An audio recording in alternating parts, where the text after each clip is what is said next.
Well,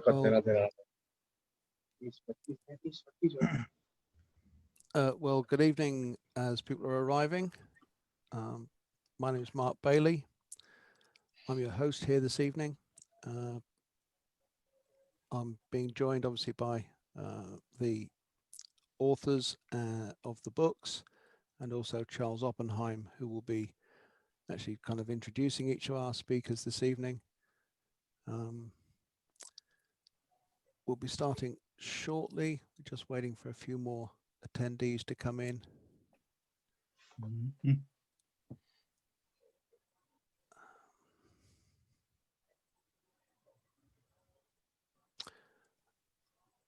Okay, Charles, I think I would like to hand over to yourself.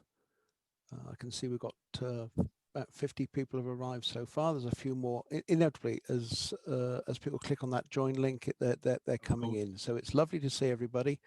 To explain, for those who have not attended a Zoom webinar before, we can't see you. I know you can see us, you can hear us. Your microphone systems are all muted at the moment. The idea is that we do that to reduce any extraneous noise, so there's no disturbance from microphones. And pretty obviously, as we go through the next hour, our speakers will be talking to you about the books and showing you extracts from the books. That's the nature of the presentation.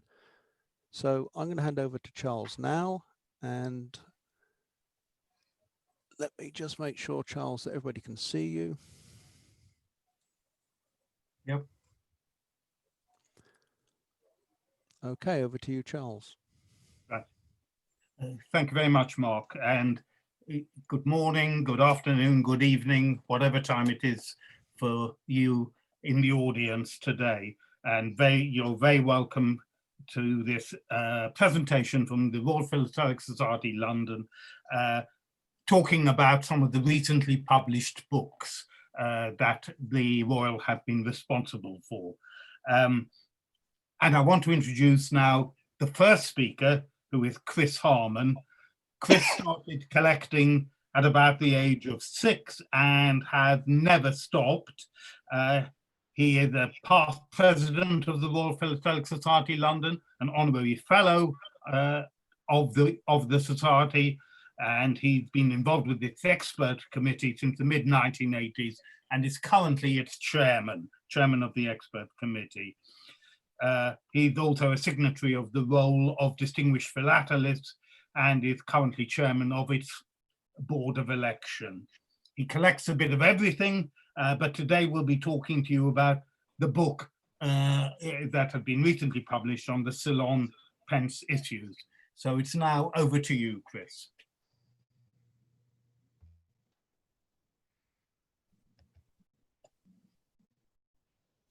Over to you, Chris.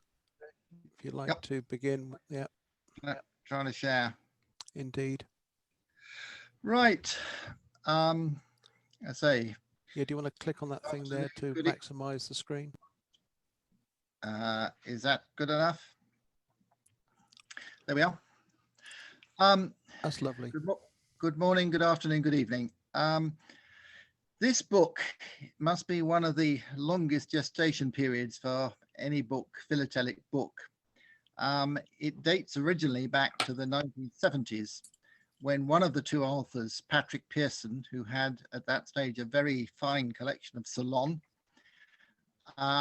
started researching through the archives of Perkins Bacon and the archives of De La Rue to look at the history of the stamps. And it lay fallow for many years until Kurt Kimmel, the other author, and owner of probably the finest collection of Ceylon that has been put together for many, many years, took it up and produced it to its current state. My involvement was basically a request from Patrick and Kurt to edit the book as it evolved, Patrick's early drafts were really not in current format, and Kurt Kimmel felt that his English needed quite a lot of tidying up. It didn't actually need a great deal of tidying up, but anyway, I got the job of doing that. I have had an interest in Ceylon for really quite a few years. To me, it is one of the great classic collecting countries of the world. The first stamps were printed by Perkins Bacon. There were 11 different values, the most different values of any of the British Empire countries. It was also one of the earliest. The first stamps were issued in 1855. It had stationery that came in very soon after that, which is one of the two countries in the British Empire, together with Mauritius, that issued stationery. It had revenues within this period, and again, they were issued more or less concurrently with the postage stamps. It is a country with, I think, everything that a collector can, that excites the collector, because of its position as one of the crossroads south of India for communication between the Australia and through to Europe, across originally the overland route at the top of the Red Sea and eventually the Suez Canal. It was had a lot of activity through it and had vast numbers of stamps that were used. It had regular 6-monthly deliveries of stamps from London, and which means actually that most of these stamps are highly collectible in terms of actually being quite common. They are, to me, very attractive in their engraved, most of them engraved stamps in this early period. And it also has the advantage of having not only common stamps, but some of the great rarities of the world as well. So it's got a bit of everything. It's got the postal history because of the crossroads nature of the colony, and it's got very attractive stamps which can be, say, for varying pockets. It's also a country that where until now there has not been a book on the stamps. The last attempt to catalogue the Ceylon stamps was the book on British Asia, published by the Royal Philatelic Society, or the Philatelic Society London as it was in those days, in the 1890s. And so it was one of the great holes in books on classic countries. And there's long been a need for something to cover this. There's books on postal history, but there have never been books on the stamps themselves. Kurt Kimmel has over many, many years assembled what, as I mentioned, was probably the greatest collection of these. Maybe not the biggest, but certainly in terms of picked items, it's got some extremely important, it's got all the important things in it. The book covers the stamps value by value. That was thought probably to be the best way of doing it. And it takes a value and it evolves it from its early proofs and essays through to the issued stamps and the usage of those stamps, and items like elements of rarity, different colors, different perforations, etc. So an extensive index there.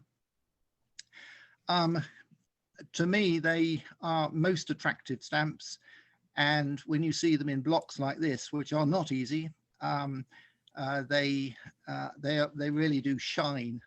The one on the left is actually a discovery of Kurt Kimmel, which was, there were 2 plates of the penny, the first penny, and we are showing there the how one distinguishes one plate from the other.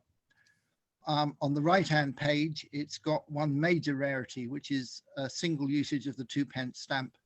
The 2p stamp, in theory, was the next weight upwards above ½ an ounce, used locally within Ceylon, but there are virtually no covers. There's probably a handful of covers known in the world. The 10p stamp and a usage of that. rather unusually, quite early on, Ceylon ordered a halfpenny stamp, which was for newspapers and printed papers, and they ordered this from De La Rue and not Perkins Bacon. So they had actually two printers running concurrently, delivering stamps to them. The halfpenny used on a single cover like this is a significant rarity. For printed paper and newspapers, as you can imagine, the survival rate is very low indeed. In 1859, they ordered a new series of different values, which came in octagonal format, and some of the great rarities for Ceylon occur on these higher values: the 8pence, the 9pence. On the left are plate proofs. The 8pence and 9pence, in fact, surprisingly rare as plate proofs. There's virtually no multiples known, while others are quite common. As with many other colonies, the Perkins Bacon lost the contract to print Ceylon stamps in 1862, and the whole contract and the plates were taken over by De La Rue. And on the right, you see the 2-shilling De La Rue used on cover and an unused block from the Kimmel collection. As I mentioned, they had stationery very early in the stationery was issued in 1858. The penny envelope is relatively common, but uprated, as you see below, with the 4penny, first imperforate 4penny. This is a world rarity. It is the only known stationery cover uprated with the 4penny, which is itself one of the rare stamps of Ceylon. And and on the other side you have the 9pence, which is one of the colours that is seen more often, but seen more often means there's still only a handful in existence. The revenue stamps, which were issued at the same time as the postage stamps, were printed in multiple value sheets. These are the foreign bill. They were printed in the same ink as was the first 6penny, and there were two types with two different inscriptions, one of which was never used. We don't quite know why, but it was never used, and it is recorded that all examples were destroyed. The plate format is very strange, with sometimes about a dozen values within the same sheet. Here, looking at the book, you have, after dealing with the stamps themselves, you have the postal history, and this is looking at the transit routes. One of the interesting things, and one of the first things that drew me to Ceylon, in fact, was that you get these printers' samples, which date to about 1900 to 1935, were done by Perkins Bacon, and most attractive. Quite where they fit into the history, I don't know, but they are very attractive, and there's some examples there on the left. And on the right, you get some forgeries. These are forgeries done by George Kirk Jeffreys. They are hand engraved, and there's some examples there of the finished forgery and some reprinted examples from the original plates. The tables at the back of this book give a detailed assessment of the printing records and delivery records. Appendix 3, you'll see, is the Perkins Bacon delivery records in date order, and thereafter there is analysed by value order. So the right-hand one showing there is the deliveries and printings of the 4pence stamp, and so you have a detailed reference from the archives there. One of the things this book brings you is an extensive bibliography, not only the very few books that are on Ceylon, but the articles, most of which appeared in the London Philatelist. So a detailed look at those, and most interestingly, auction catalogues. You can trace back some of the great names among the philatelists of the past that have collected Ceylon. and they're all listed there and extensively quoted from in the text. This is a rarity table.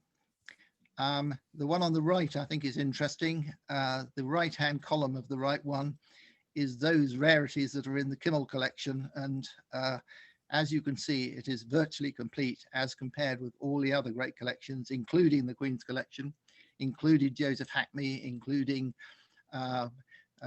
Anthony de Worms, an amazing assembly.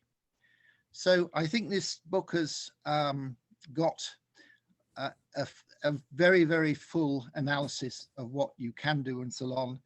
And if you haven't bought one yet, I would highly recommend it. Very attractive and beautiful illustrations of some wonderful items. Thank you very much, and questions welcomed. Thank you very much, Chris. If anybody has questions about the content of the book or the book itself, if you could put those into the Q&A, which is at the bottom of your screen, we can then handle those. So does anybody have any questions for Chris?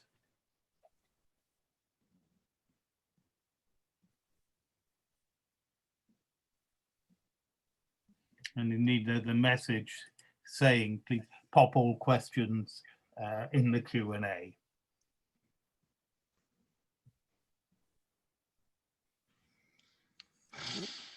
No questions yet. No questions yet. We have an audience of above 80.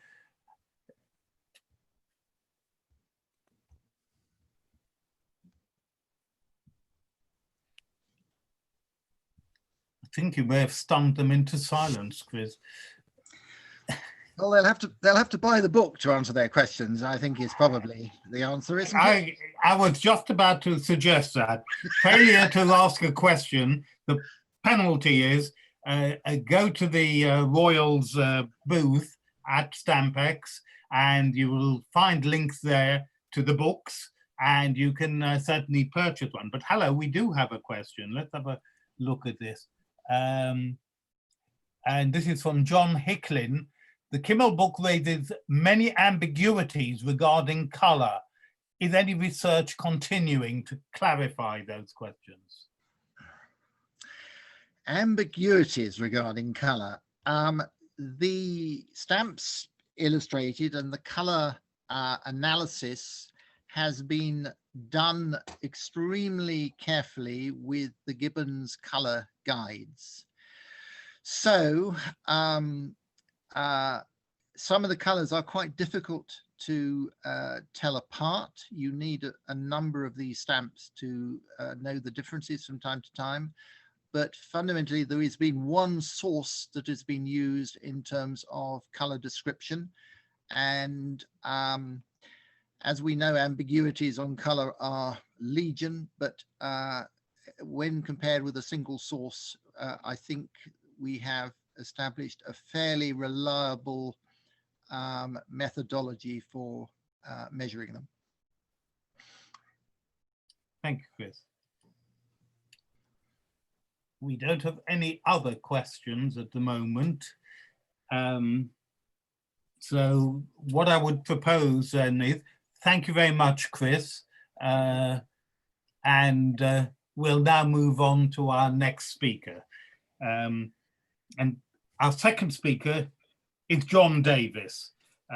John is a fellow of and a member of the council of the Royal Philatelic Society, London.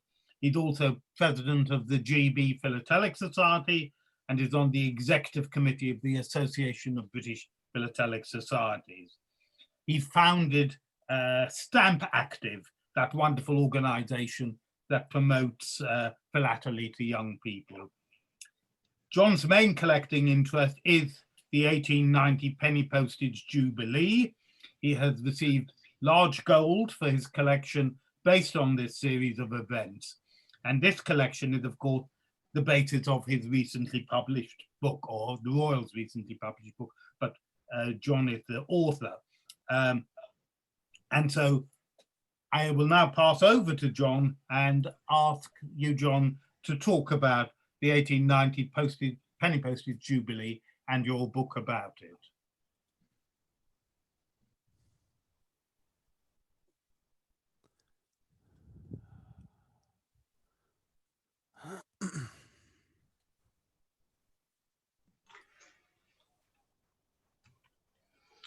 Good day, everyone, and thank you for joining us. The purpose of this presentation is really just to give you a flavour for some of the material covered by my book. In just a few minutes we've got, it's impossible to cover everything, but here goes. The Jubilee Reminiscence tells the story of the Victorian celebration of the introduction of uniform penny postage and, of course, the world's first stamp, the penny black. After 50 years, the Victorians regarded it as a huge success, and they felt it had brought great benefits in terms of trade, in terms of education, in terms of general social contact. And so various people wanted to do something to celebrate this great event. My personal interest in this begins in 1990, when I went along to Stamp World London 90, the big 10-year international, to launch Stamp Active. And in the catalogue, and you could buy souvenirs of the reproduction of Britain's first commemorative postal stationery, the Guildhall letter card and the Jubilee envelope. And I mistakenly bought one of the original envelopes and sent it to myself as a souvenir. And now, 30 years later, there's 30 years of study that have been brought together in this new book. The actual planning for this began a year earlier, when the Post Office formed a committee and asked De La Rue to produce some essays for what would have been the first commemorative postage stamp. And 11 essays were produced. The one in the middle here, which I've highlighted, is marked up the best, I think, by J.S. Purcell, who was controller of stamps at the Inland Revenue. But in the end, the Post Office decided not to proceed with it, and all the essays are described in the book. And they also put together a Conversazione, which was a bit of a trial run for the events to follow. But the year actually began with a Post Office dinner at the Holborn restaurant in London, attended by 300 senior officials, including the Postmaster General and many others. And interestingly, the place card for the dinner was actually a reprint of the Mulready design, which was quite an attractive item to have.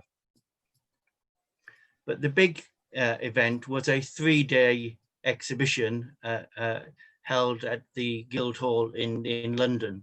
Held over 3 days. It was attended by the Prince of Wales, 20,000 people.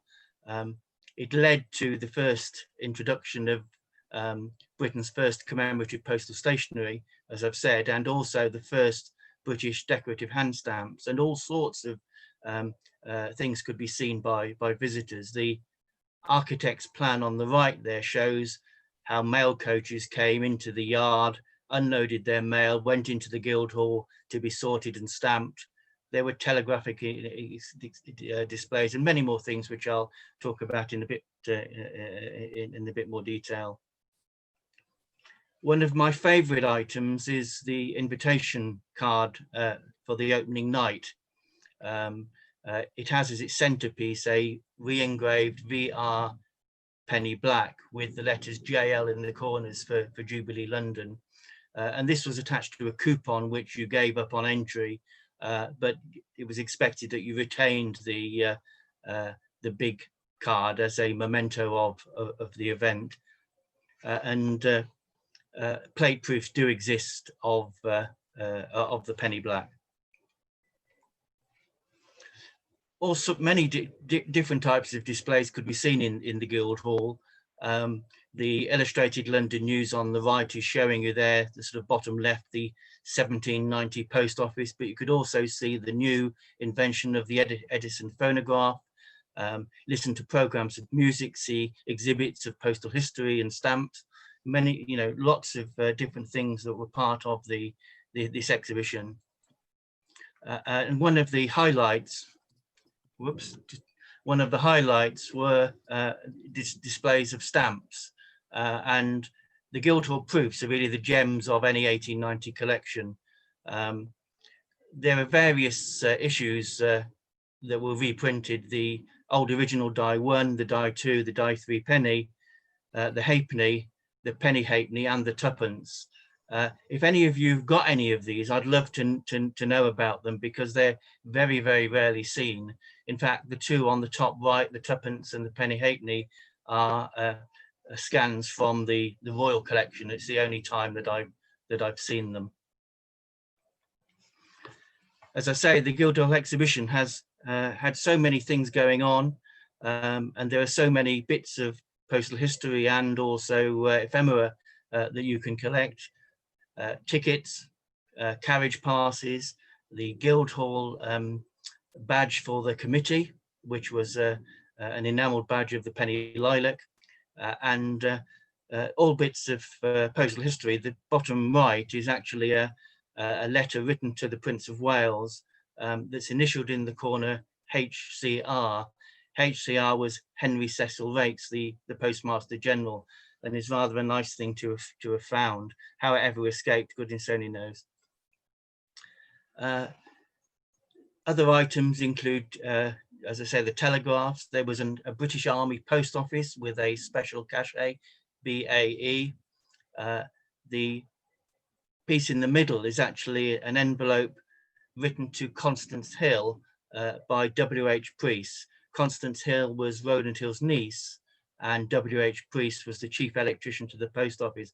And he had sent Constance some telegraphic tape from the exhibition. Again, the only example that I've come across so far.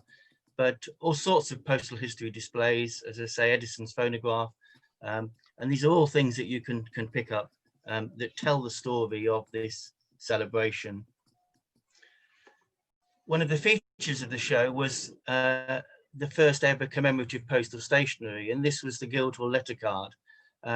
It was printed by De La Rue. They printed 10,000 and they sold out on the opening night in less than 3 hours.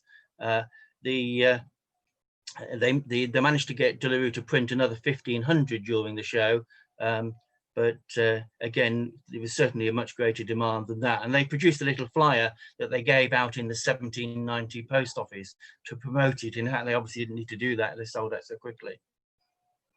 And also the first decorative hand stamp, the Guildhall Star. Again, this comes in two forms. There's a rubber hand stamp and a metal hand stamp.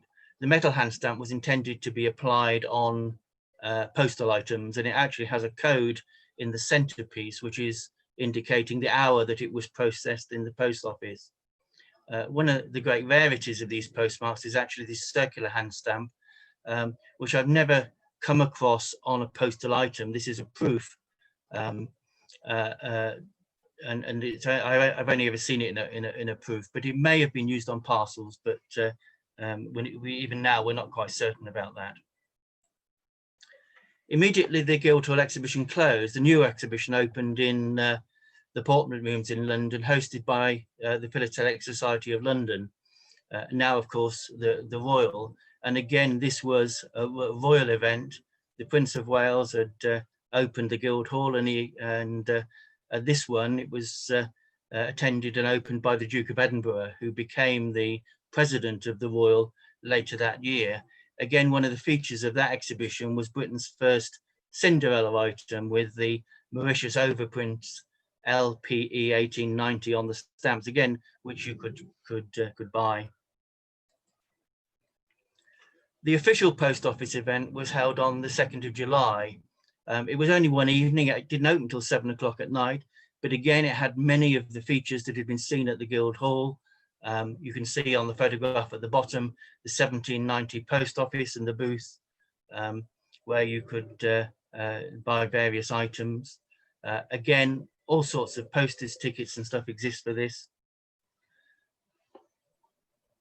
But surprisingly, despite the fact it was only for one evening, again, all of the things that you saw at the Guildhall in terms of the handling of mail, being stamped and sorted and so forth, happened. But there were some additional features there. There was a pneumatic tube post. There was an electrophonoscope. And this item here is one of the special cards that was used on the pneumatic tube post, because you could send a message down the tube, ask a question, and get a reply. And the electrophonoscope, again, this is a press release over here, that was saying it was going to be one of the wonders of the age.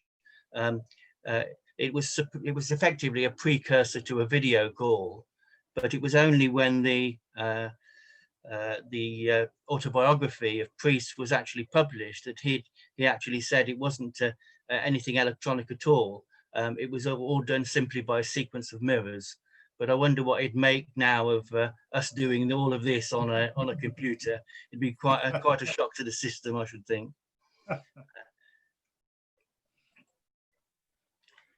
This time, again, a whole series of hand stamps. The circular Guild Exhibition hand stamp was again on mail.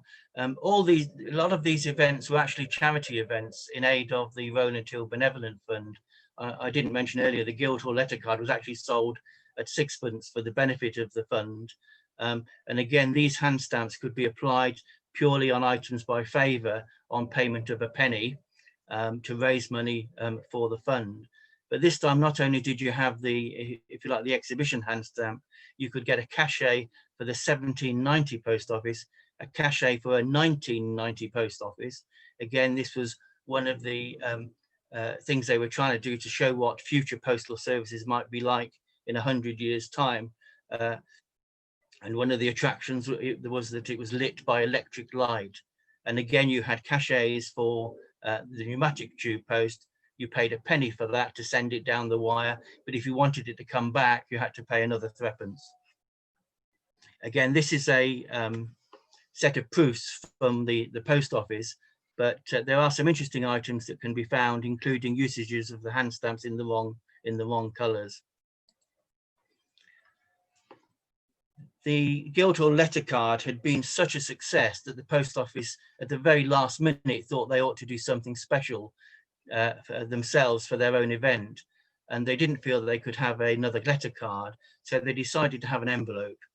And what's detailed in the book is the story from the original hand pen and ink sketch that was done by Baines, who was secretary to the committee, right through to the finished proof.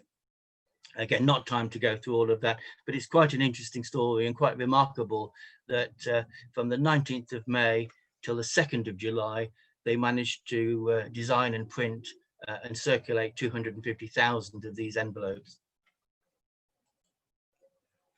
Other things that are detailed in the book include the story of the Elliot imitation of the Jubilee envelope.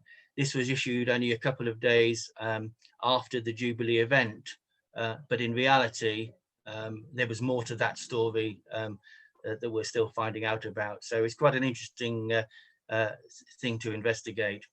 There was also a caricature produced by Harry Finesse, who was the cartoonist for Punch. And again, quite a story behind that. There was a Christmas card and even a medal to celebrate uniform penny postage. The one that's shown here actually has a mistake on the proof because they've spelt system with an I instead of a Y. So there's lots of this story. And of course, it's all in the book. I'd like to thank everyone who contributed to the research and to scans of the material, and has helped and encouraged and supported this book so far. Whatever you're interested in, whether it's stamps, postal history, Cinderella stamps, forgeries, Christmas cards, coins, hopefully there'd be a little bit of something for everyone. So I hope you all enjoy it. Thank you very much, John. we now have a few minutes for questions for John regarding the Jubilee or regarding the book, or regarding the book. So if anybody's got any questions, if they'd like to put them into the Q&A, now is the time.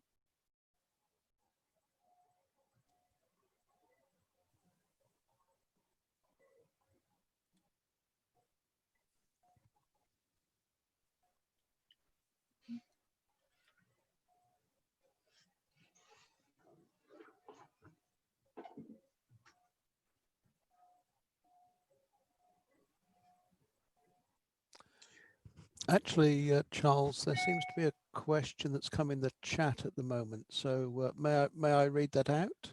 Yes, do. Okay, John, the question is as follows. And I'm sorry, I don't know who it's from, but let me just see. I can see who it's from. It's, oh, sorry, I do apologize. It's from Andrew Lamprecht, who asks, John, you illustrated but did not talk about the book issued soon after about the event. Surely this is an unusually quick response to an event of its sort. Can you say a little bit about the book, please? Yes, indeed. Yeah, you're right. There was an illustration of a red book, red and gilt book. And this was a book that the post office issued in 1891 that brought together many of the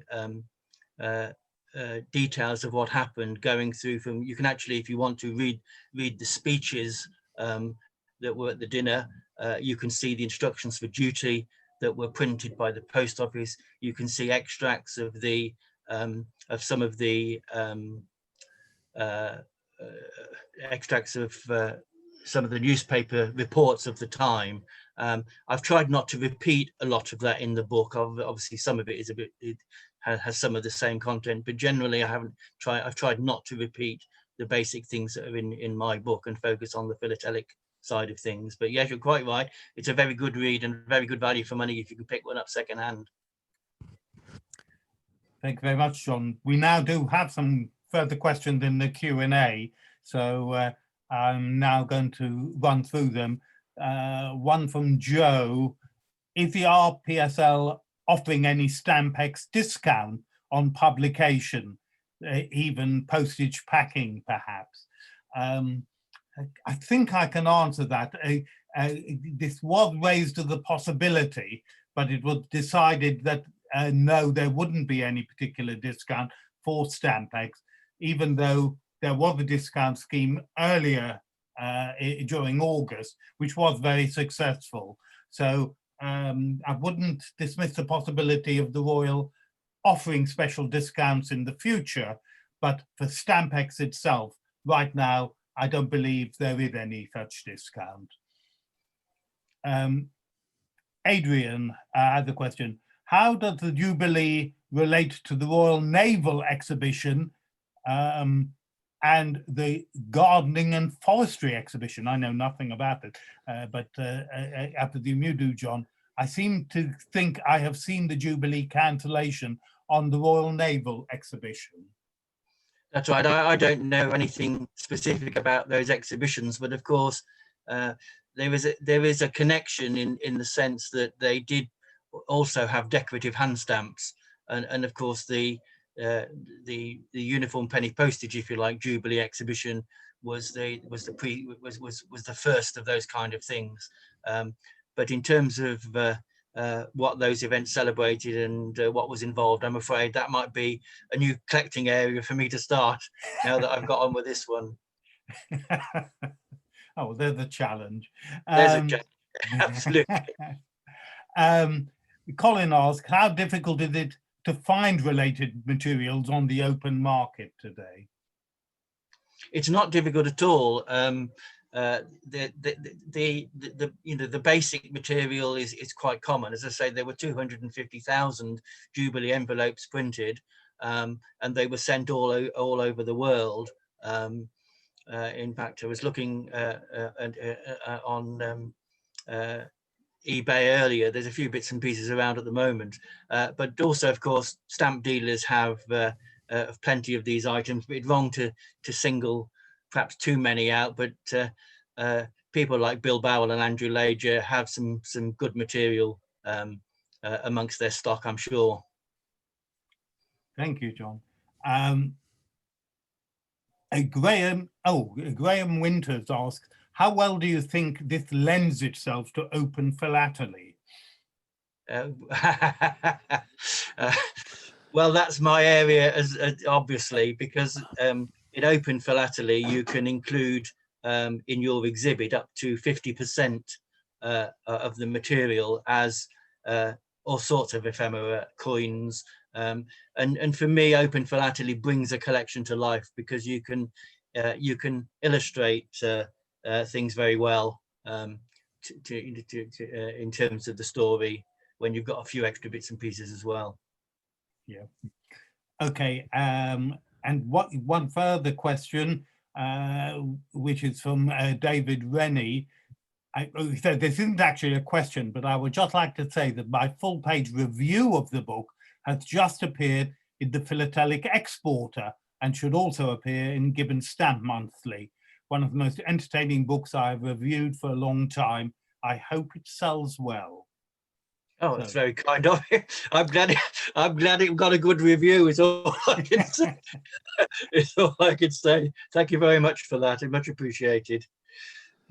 Very good. Well, thank you very much indeed. We're now going to go on to our final speaker for today, who is Jamie Goff.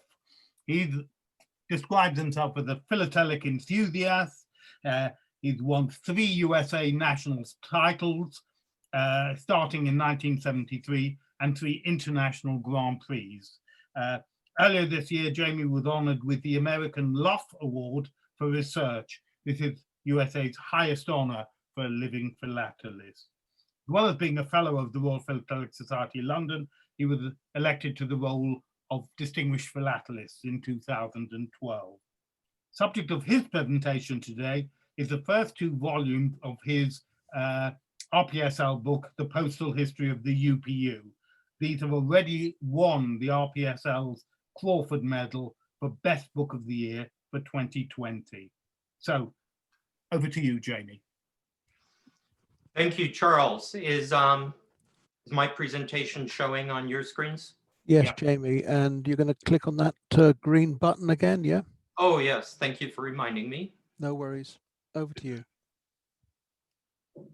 Okay, here it is. Thank you all for attending this presentation on the UPU, the postal history of the UPU. The first 2 volumes of this series is on the postal card worldwide. What just for fun, here's a snapshot of one of the dust covers showing some of the material that is contained in the book. The book has lots of illustrations and descriptions, which makes it really easy to look at. But let's look at some of the background on the UPU book, the when, what, and why.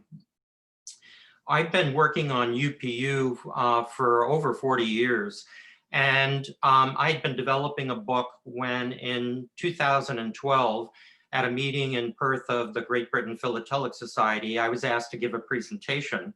And I was trying to think, what could I put into a small enough subject matter that would be interesting, because a lot of the people in the audience are very well-known philatelists who know a lot about philately. So I gave the one on the postal card. I was asked by the editor of the LP, Frank Walton, if I would write an article for the LP. But as I started writing that, it grew too large to be an article, even if spread over several issues. And we started talking about a monograph. And from the monograph, we started talking about a book. And then I said, well, let's just fold it into the broader topic, the postal history of the UPU. But at this point, many of you are probably sitting there and going, the postal card, 2 volumes, 1,000 pages? You've got to be kidding. But for those of you who are, very suspicious that 1,000 pages were warranted, I ask you to look at the table of contents which the Royal Philatelic Society of London has on its website. After you read the 6 pages of the table of contents, you might have a good idea that this topic is fully legitimate for almost 1,000 pages. One of the things that I've noticed over time in working on the UPU is its ability to manage change so well. And when you think about that, the fact that it's a government organization, that almost no one in the world has to think about it because it does such a good job. The book also contains contributors lists because I had a lot of help from people around the world. When I've been judging, I would see interesting items, I'd make a note, it went into my filing system, and I ended up reaching out to a lot of people to help me by providing scans of material or background information, etc. So contributors were really important, and there's over 250 of them referenced in the book. And lastly, postal cards, I believe, are really undervalued by the philatelic mainstream. But before we move on, UPU, you know, when you start talking rules, regulations, and rates, is very complex. But it's just not complex in the sense of those rules and regulations and rates, but it's complex when you begin to understand it in context of its time and place. So I start off with a terminology and framework for understanding, which I really encourage everybody to read and understand before moving on in the book, so the comprehension level will be vastly improved. The book has lots of illustrations. Here on one of the page are the world's first postal cards issued the same day by Austria and Hungary. And here it is, Austria in German, Hungary in German, and over here on the right side is you have the Hungarian card issued on that day in Hungarian, and all three of these are first day usages. But what really makes this world's first issue of postal cards fascinating to me is the post office ended up putting a message on the bottom of all the postal cards in German or in Hungarian that said that the post office is not responsible for the content of the message, which I find incredibly funny because Russia and Austria-Hungary were the only two countries that thought to warn the public about their post offices not being responsible. And that, to me, is fascinating considering they were autocratic empires. The book is full of historical documents, just for a sense of context and being able to tie to the time and events. And over here is one shown for one of the agreements between Italy and the British Empire about mails being routed through Italy from Europe to and from Australasia.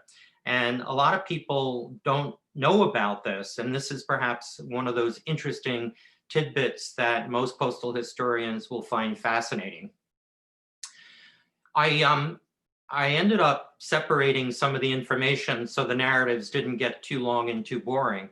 And one of the first things I did was to create the blue box. And the blue box is for contextual information. So if you're reading about the postal card and some of the challenges being faced, I give you special information so you don't have to go on the internet and find it yourself, if in fact you can find it on the internet.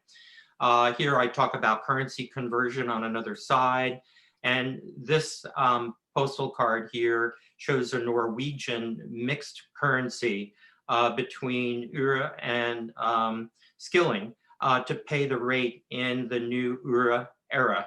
And this is supposedly, during the 6-month period, the only postal card known going to Norway from Denmark at that rate. Another form of boxes are yellow boxes, and this is largely tabular information. So you get a lot of rate information throughout the book. Here we provide some volume information so you can understand rarity or scarcity of postal cards going to different destinations. And bear in mind that in the period of the UPU, mail volumes tend to be reciprocal. So in this instance, in 1872, German postal cards going to Italy were about 6. And so you could guess pretty well that coming from Italy to Germany at that point was probably 0 because Italy did not yet issue a postal card. But at least at this point, you know that the Germans were sending postal cards to Italy. Yellow boxes continued, other types of tabular information. A lot of collectors don't realize that rules and regulations and rates got changed between Congresses, not just at Congresses. So these were done by mail votes, and many of these mail votes never made it into the congressional document, into the documents of the various congresses. So sometimes I get collectors who are really shocked when I tell them that color coding started in 1879 and only was recorded in the Washington Congress Convention in 1897. Some people say, no, it can't have been a rule because, you know, the documents were complete, but the fact of the matter is they weren't. Over here we have green boxes, and green boxes are in many cases the transcription of specific informations of an archival nature. And in this case, this is the letter from the General Post Office London that was sent out to Jamaica and several other colonies all at the same time. It's rather lengthy, but Steve Jarvis of the United Kingdom sat at the archives at Kew and typed this out because he couldn't get a clear enough copy of it to include in the book. And Steve's just one of the many collectors who dove in to help in the completion of this book. Footnotes. Footnotes are not always just references on where the information came from. Sometimes it's an embellishment of information that didn't quite justify a yellow or a green box. And so here in this instance, footnote 55 in this chapter shows how many specimen stamps the German post office was holding it in 1875 at its postal museum. Here's more information on the cost of traveling by train across the Panama Isthmus or across the United States and other little details. So do not skip footnotes, and they tend to be on the page that they're referencing. Here's some interesting aspects of postal cards now that I've told you about how the information's laid out. You probably have all seen postal cards from the 1800s where it says address only to be written on this side. Well, in this instance, we have Guatemala's first postal card. It's written in the handwriting of someone who went to a German school, which could have been in Guatemala by this time. And what's interesting is here you have the address and here you have the message, because the sender didn't realize that the message should have gone on the backside. That was not a rare problem worldwide. Not common, but certainly not rare. Over here, you have Canadian postal cards being used in Great Britain, even though at the time, Canada forbade the use of any foreign postal cards in their country unless they were all paid at the letter rate. But in this instance, this was the letter rate in Great Britain. It bears a communication in the nature of true correspondence, which is the terminology the UPU uses. But down here, this was a printed notice, which got to go at the printed matter rate of a halfpenny. And so these kinds of uses of other cards in other members of the, or in this instance, Canada was not a member. The UPU was not yet formed in 1873, but this shows you some of the things that went on when it comes to postal cards being used abroad. In this instance, we have America's first postal card being posted in Hawaii. And what had happened was New York state law required corporations to file their annual reports and mail them to all the shareholders on the same day. They did a bulk mailing to Hawaii and dispatched them there. Over here, we have the whole issue of the India exemption on postal cards, which some of the colonies took. They didn't want to issue postal cards and were able to do so until 1879. UPU indicium on formula cards sold with stamps. We see the example here from Hong Kong until the permanent cards could arrive. And one of the great anomalies of UPU postal rules in this period is you were not allowed to attach anything to a postal card. However, if the object were larger than the postal card, you could attach it and its franking would be acceptable. So to finish up my presentation, we've had a lot of contributors, and I'm very thankful to all these people responding to my requests. In some cases, auction houses went back to owners of material in order to provide it for me. Dealers have done the same thing. We've had 3 people who've done independent research to contribute to the book: Lars Engelbrecht of Denmark, Steve Jarvis of the UK, and Mike Smith of the UK. I'm especially thankful to the Royal Philatelic Society London, because if they had not indicated to me that they wanted me to write the book and publish it, I probably wouldn't have. I wouldn't have gotten around to it. With that, Brian Trotter, I owe a lot of thanks to for working with me on the beautiful layout and for cheerleading at times when I really was losing interest, and he'd cajole me. Chris Harman for editing, general advisory, and constant pressure for getting the book going. And then Jonas Hellström of Sweden for ongoing pressure to get the book done. So I owe all of these people great thanks for their help. And now, any brief questions? Thank you very much, Jamie. Do we have any questions for Jamie?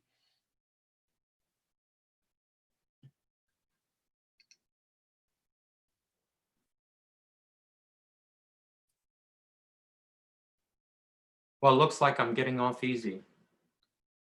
You might be. Charles, Yep. I'm getting a message here that John would like to ask. Oh, okay. Sorry, no, I misread something. Sorry.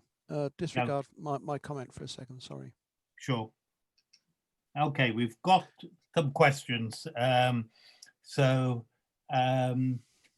Adrian asks, this is for Jamie, is there anything specific on illustrated cards? I collect 19th century illustrated cards.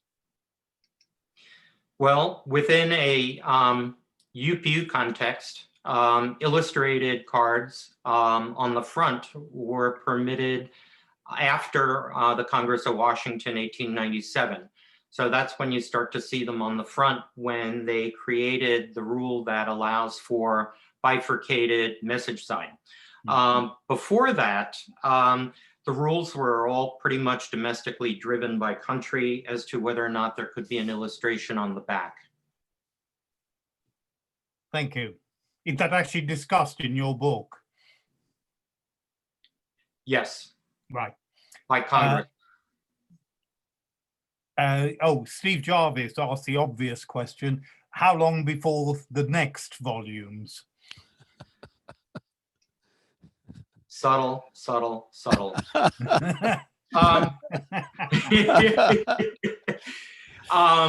Is it a matter of days or just weeks?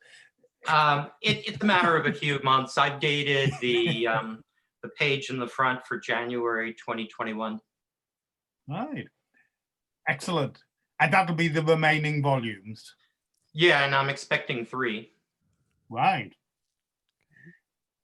And Louis asks, did you find any particular country that was difficult to find documentation for?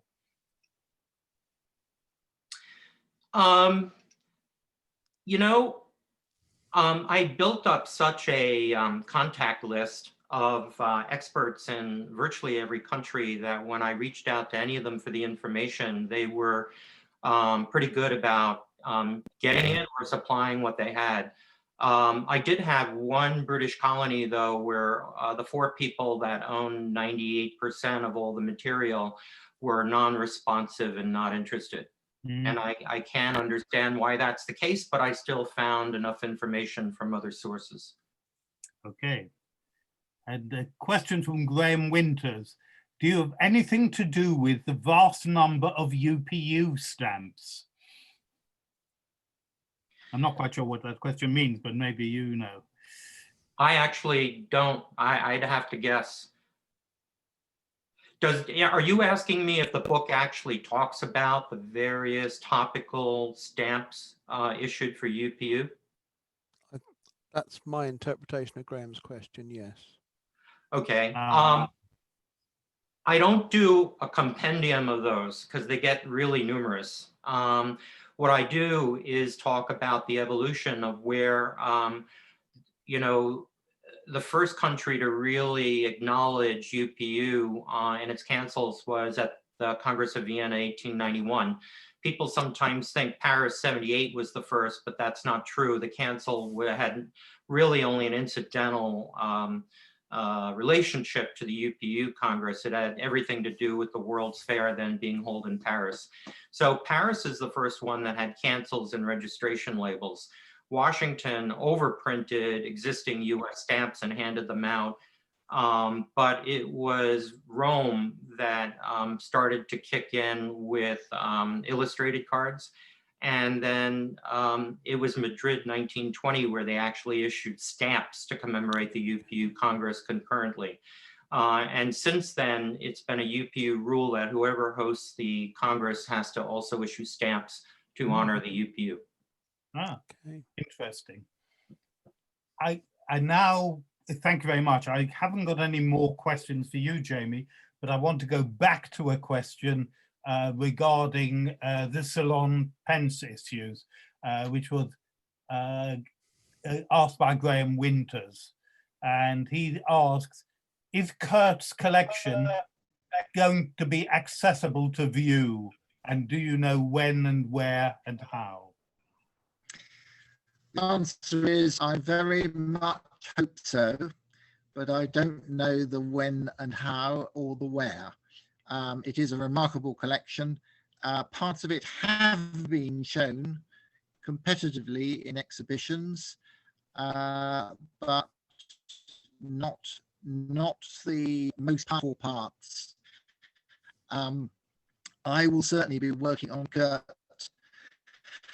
to allow us to sit, because it is well worth seeing. Thank you, Chris. Charles, I think John has a contribution to make at this point. John, would you like to add anything? Yes, I just wanted to tell you that Kurt Kimmel's collection of 128 pages will be one of the first standing displays at the Royal Philatelic Society in London when it's open again. All right, that's good to know. So look out for that. So we should look out for announcements, certainly. Yeah. Okay, I would like to thank our speakers, but I now want to turn to Richard Stock, who is president of the Royal Philatelic Society London, who will do a formal vote of thanks. So over to you, Richard. Thank you very much indeed, Charles. Good evening, everybody, or good day, wherever you are. I think we've had the opportunity this evening to see three overwhelmingly brilliant presentations of exceptional publications. They represent three totally different aspects of philately and postal history. And to take the first one, the Ceylon book, which is based upon the contents of Patrick Pearson's and Kurt Kimmel's collections. Anyone who's seen Kurt's or part of Kurt's collection will realize just how magnificent it is. And editing a work that is based upon someone else's collection is never anything less than a challenge. And I think that Chris has done a magnificent job in not only doing that and producing the editing the book that's been published, but also in presenting the essential, rare and overwhelmingly interesting parts of it to everybody today. The second publication, the 1890 Jubilee of the Penny Black, moves on to a totally different aspect of philately or postal history. And I smiled when the question was received about it being in open philately, because it is so wide. Sections of it could be included in any aspect of philately. It is a subject that contains proofs, commemorative envelopes, hand stamps, imitations, and I cast my mind back when we got to the stage of imitations that I was offered, or I saw on a dealer's table many years ago, a used furnace caricature Now, I'd seen the mint ones previously, and I'd not previously seen a used one, and I purchased it for what would now be regarded as a ridiculous sum. And then somebody else who wanted it even more than I did some years later made me an offer that I couldn't refuse. And I thought, well, some of these items that are produced as commemorative items, particularly where the furnace caricature is particularly interesting, and I've never seen anybody see one who doesn't smile about it. A used one is not produced in any sort of quantity. The whole subject is dealt with in the most interesting way, and the book is a fascinating read. And John, thank you very much indeed for the way in which you presented it. The contents are absolutely brilliant to anybody who's interested in any aspect of philately or postal history. And then moving on to Jamie's 2-volume publication of the postal history of the UPU, the postal card. I'm delighted to say that it was a great privilege as being part of the team that awarded this particular publication the Crawford Medal. One of the things that I think was outstanding was the method of research that he adopted in methodically securing items of information from collections he had seen, people he had talked to, and recording it so that he could then go back later to include it in the publication that he was working on. I think, Jamie, your very methodical approach to structure and content of the book can only be admired. The whole publication is divided into discrete chapters which deal with particular aspects of the postal card, the contextual information, the tabular and volume information, the foreign postal card used domestically. And I thought, yes, I've got items in my own collections where there are postal cards used in that way. A Zanzibar card used by a soldier during the Anglo-Boer War in South Africa. And then attachments, tinsel on cards, anything attached to it, those that opened out at the front. And then you had a whole series of mini cards or messages, infringe the postal regulations of so many different countries. And you have collated all this information by country and recorded it. I'm almost speechless that it is so well done and a magnificent publication that should be in anybody's philatelic library. Everybody, all three of you, may I take this opportunity on behalf of the Society to congratulate you for producing the books, publishing them through the Royal, and also for the superb presentations that you have done this evening. Thank you very much indeed. Thank you, Richard. That